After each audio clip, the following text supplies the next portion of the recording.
بسم الله الرحمن الرحيم. الحمد لله الذي أنزل على عبده الكتاب ولم يجعل له عوجا قيما لينذر بأسا شديدا من لدنه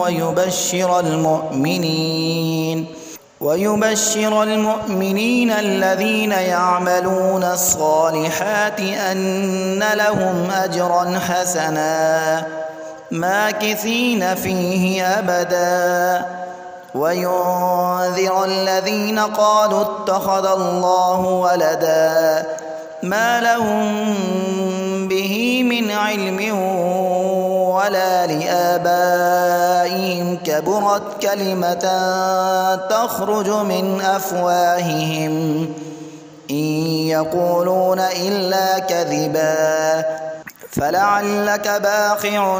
نفسك على آثارهم إن لم يؤمنوا بهذا الحديث أسفا إنا جعلنا ما على الأرض زينة لها لنبلوهم أيهم أحسن عملا وإنا لجاعلون ما عليها صعيدا جرزا أم حسبت أن أصحاب الكهف والرقيم كانوا من آياتنا عجبا إذ أوى الفتية إلى الكهف فقالوا ربنا آتنا من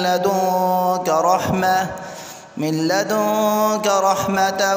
وهيئ لنا من أمرنا رشدا فضربنا على آذانهم في الكهف سنين عددا ثم بعثناهم لنعلم أي الحزبين أحصى لما لبثوا أمدا نحن نقص عليك نبأهم بالحق إنهم فتية آمنوا بربهم وزدناهم هدى وربطنا على قلوبهم إذ قاموا فقالوا ربنا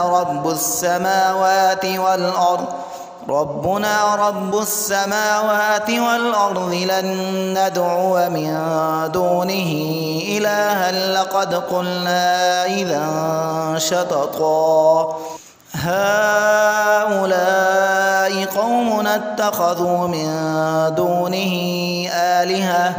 لولا يأتون عليهم بسلطان بين فمن أظلم ممن افترى على الله كذبا وإذ اعتزلتموهم وما يعبدون إلا الله فأووا إلى الكهف ينشر لكم ربكم من رحمته ويهيئ لكم من أمركم مرفقا وترى الشمس إذا طلعت تزاور عن كهفهم ذات اليمين وإذا غربت تقرضهم ذات الشمال وهم في فجوة منه ذلك من آيات الله من يهد الله فهو المهتد ومن يضلل فلن تجد له وليا مرشدا وتحسبهم أيقاظا وهم رقود ونقلبهم ذات اليمين وذات الشمال وكلبهم باسط ذراعيه بالوصيد لو اطلعت عليهم لوليت منهم فرارا ولملئت منهم رعبا وكذلك بعثناهم ليتساءلوا بينهم قال قائل منهم كم لبثتم قالوا لبثنا يوما أو بعض يوم قالوا ربكم أعلم بما لبثتم فابعثوا أحدكم بورقكم هذه إلى المدينة فلينظر أيها أزكى طعاما فليأتكم برزق منه وليتلطف ولا يشعرن بكم أحدا إنهم إن يظهروا عليكم يرجموكم أو يعيدوكم في ملتهم ولن تفلحوا إذا أبدا وكذلك أعثرنا عليهم ليعلموا أن وعد الله حق وأن الساعة لا ريب فيها إذ يتنازعون بينهم أمرهم فقالوا ابنوا عليهم بنيانا ربهم أعلم بهم قال الذين غلبوا على أمرهم لنتخذن عليهم مسجدا سيقولون ثلاثة رابعهم كلبهم ويقولون خمسة سادسهم كلبهم رجما بالغيب ويقولون سبعة وثامنهم كلبهم قل ربي أعلم بعدتهم ما يعلمهم إلا قليل فلا تمار فيهم إلا مراء ظاهرا ولا تستفت فيهم منهم أحدا ولا تقولن لشيء إني فاعل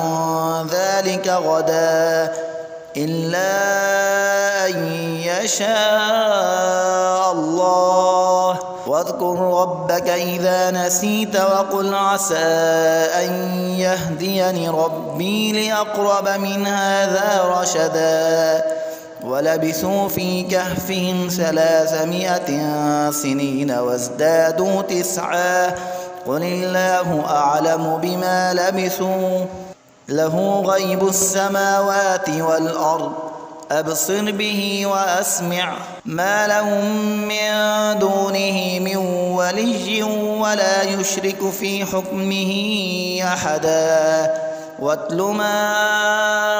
أوحي إليك من كتاب ربك لا مبدل لكلماته ولن تجد من دونه ملتحدا واصبر نفسك مع الذين يدعون ربهم بالغداة والعشي يريدون وجهه ولا تعد عيناك عنهم تريد زينة الحياة الدنيا ولا تطع من أغفلنا قلبه عن ذكرنا واتبع هواه وكان أمره فرطا وقل الحق من ربكم فمن شاء فليؤمن ومن شاء فليكفر إنا أعتدنا للظالمين نارا أحاط بهم سرادقها وإن يستغيثوا يغاثوا بماء كالمهل يشوي الوجوه بئس الشراب وساءت مرتفقا إن الذين آمنوا وعملوا الصالحات إنا لا نضيع أجر من أحسن عملا أولئك لهم جنات عدن تجري من تحتهم الأنهار يحلون فيها من أساور من ذهب ويلبسون ثيابا خضرا من سندس واستبرق متكئين فيها على الأرائك نعم الثواب وحسنت مرتفقا واضرب لهم مثل الرجلين جعلنا لأحدهما جنتين من أعناب وحففناهما بنخل وجعلنا بينهما زرعا كلتا الجنتين آتت أكلها ولم تظلم منه شيئا وفجرنا خلالهما نهرا وكان له ثمر فقال لصاحبه وهو يحاوره أنا أكثر منك مالا وأعز نفرا ودخل جنته وهو ظالم لنفسه قال ما أظن أن تبيد هذه أبدا وما أظن الساعة قائمة ولئن رددت إلى ربي لأجدن خيرا منها منقلبا قال له صاحبه وهو يحاوره أكفرت بالذي خلقك من تراب ثم من نطفة ثم سواك رجلا لكن هو الله ربي ولا أشرك بربي أحدا ولولا إذ دخلت جنتك قلت ما شاء الله لا قوة إلا بالله إن ترني أنا أقل منك مالا وولدا فعسى ربي أن يؤتيني خيرا من جنتك ويرسل عليها حسبانا من السماء فتصبح صعيدا زلقا أو يصبح ماؤها غورا فلن تستطيع له طلبا وأحيط بثمره فأصبح يقلب كفيه على ما أنفق فيها وهي خاوية على عروشها ويقول يا ليتني لم أشرك بربي أحدا ولم تكن له فئة ينصرونه من دون الله وما كان منتصرا هنالك الولاية لله الحق هو خير ثوابا وخير عقبا واضرب لهم مثل الحياة الدنيا كماء إن أنزلناه من السماء فاختلط به نبات الأرض فأصبح هشيما تذروه الرياح وكان الله على كل شيء مقتدرا المال والبنون زينة الحياة الدنيا والباقيات الصالحات خير عند ربك ثوابا وخير أملا ويوم نسير الجبال وترى الأرض بارزة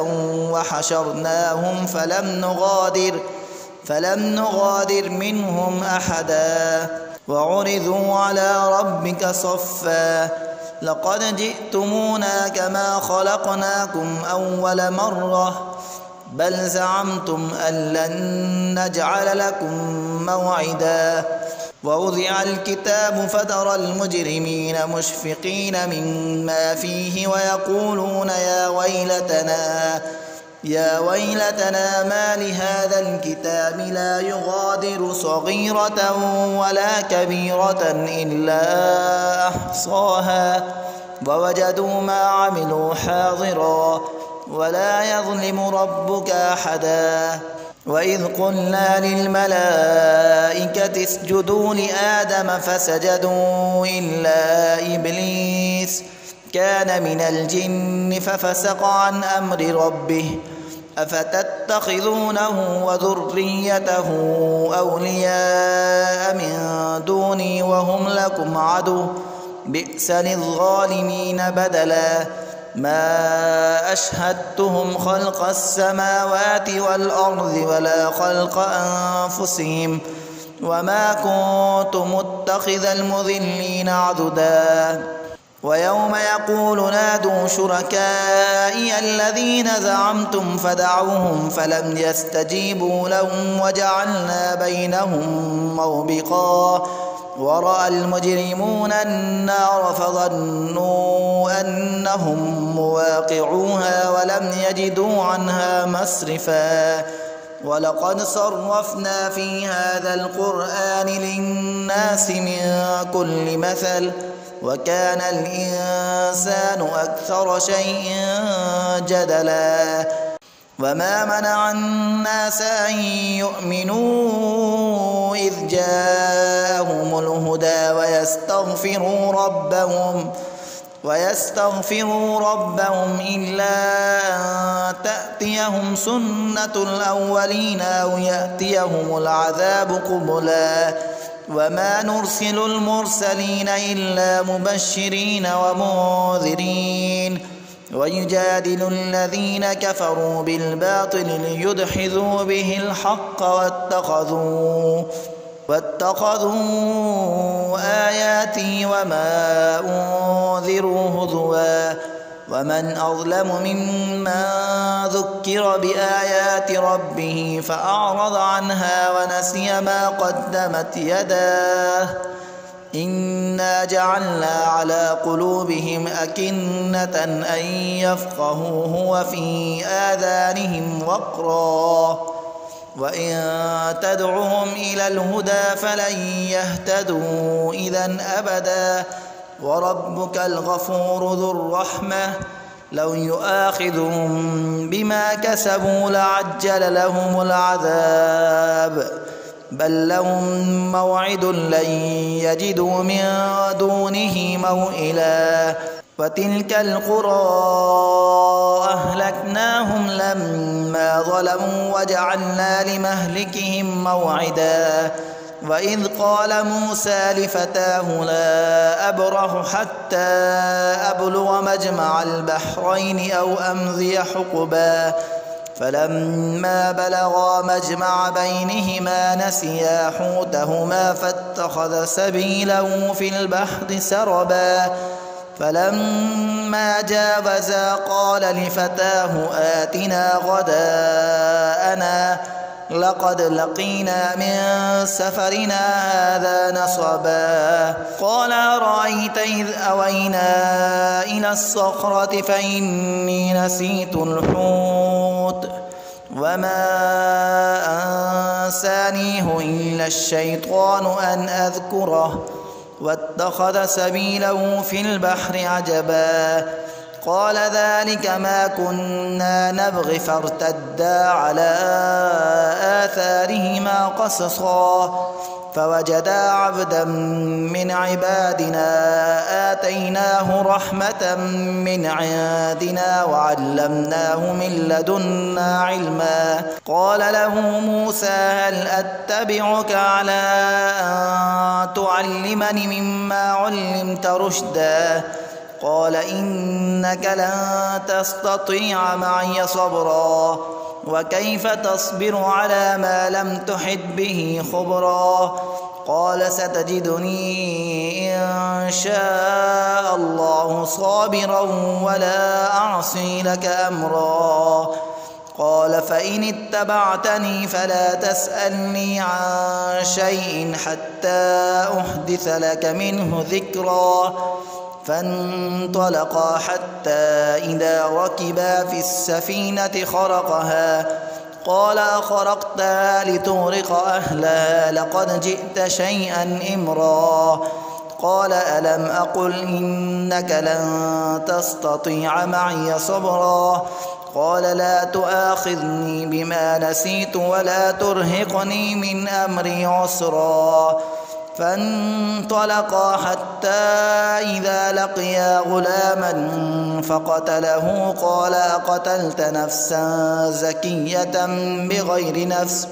لقد جئت شيئا نكرا قال ألم أقل لك إنك لن تستطيع معي صبرا قال إن سألتك عن شيء بعدها فلا تصاحبني قد بلغت من لدني عذرا فانطلقا حتى إذا أتيا أهل قرية استطعما أهلها فأبوا أن يضيفوهما فوجدا فيها جدارا يريد أن ينقض فأقامه قال لو شئت لاتخذت عليه أجرا قال هذا فراق بيني وبينك سأنبئك بتأويل ما لم تستطع عليه صبرا أما السفينة فكانت لمساكين يعملون في البحر فأردت أن أعيبها وكان وراءهم ملك يأخذ كل سفينة غصبا. وأما الغلام فكان أبواه مؤمنين فخشينا أن يرهقهما طغيانا وكفرا فأردنا أن يبدلهما ربهما خيرا منه زكاة وأقرب رحما. وأما الجدار فكان لغلامين يتيمين في المدينة وكان تحته كنز لهما وكان أبوهما صالحا فأراد ربك أن يبلغا أشدهما ويستخرجا كنزهما رحمة من ربك وما فعلته عن أمري ذلك تأويل ما لم تسطع عليه صبرا. ويسألونك عن ذي القرنين قل سأتلو عليكم منه ذكرا. إنا مكنا له في الأرض وآتيناه من كل شيء سببا فأتبع سببا حتى إذا بلغ مغرب الشمس وجدها تغرب في عين حمئة ووجد عندها قوما قلنا يا ذا القرنين إما أن تعذب وإما أن تتخذ فيهم حسنا قال أما من ظلم فسوف نعذبه ثم يرد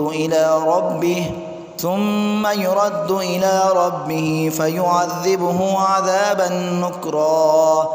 وأما من آمن وعمل صالحا فله جزاء الحسنى وسنقول له من أمرنا يسرا. ثم أتبع سببا حتى إذا بلغ مطلع الشمس وجدها تطلع على قوم لم نجعل لهم من دونها سترا كذلك وقد أحطنا بما لديه خبرا. ثم أتبع سببا حتى إذا بلغ بين السدين وجد من دونهما قوما لا يكادون يفقهون قولا قالوا يا ذا القرنين إن يأجوج ومأجوج مفسدون في الأرض فهل نجعل لك خرجا على أن تجعل بيننا وبينهم سدا قال ما مكني فيه ربي خير فأعينوني بقوة أجعل بينكم وبينهم ردما آتوني زبر الحديد حتى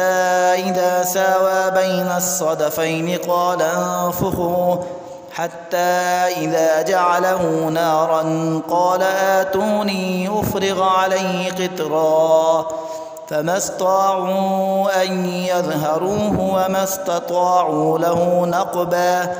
قال هذا رحمة من ربي فإذا جاء وعد ربي جعله دكا وكان وعد ربي حقا. وتركنا بعضهم يومئذ يموج في بعض ونفخ في السور فجمعناهم جمعا وعرضنا جهنم يومئذ للكافرين عرضا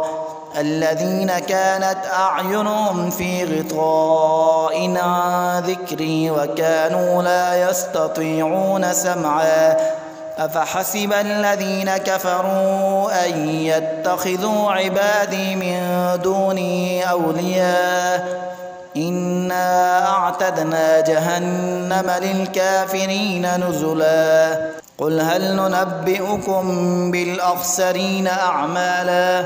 الذين ضل سعيهم في الحياة الدنيا وهم يحسبون أنهم يحسنون صنعا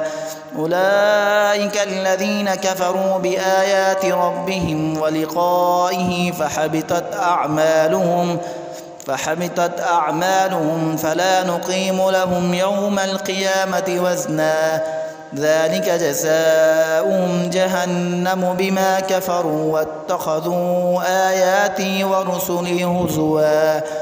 إن الذين آمنوا وعملوا الصالحات كانت لهم جنات الفردوس نزلا خالدين فيها لا يبغون عنها حولا قل لو كان البحر مدادا لكلمات ربي لنفد البحر قبل أن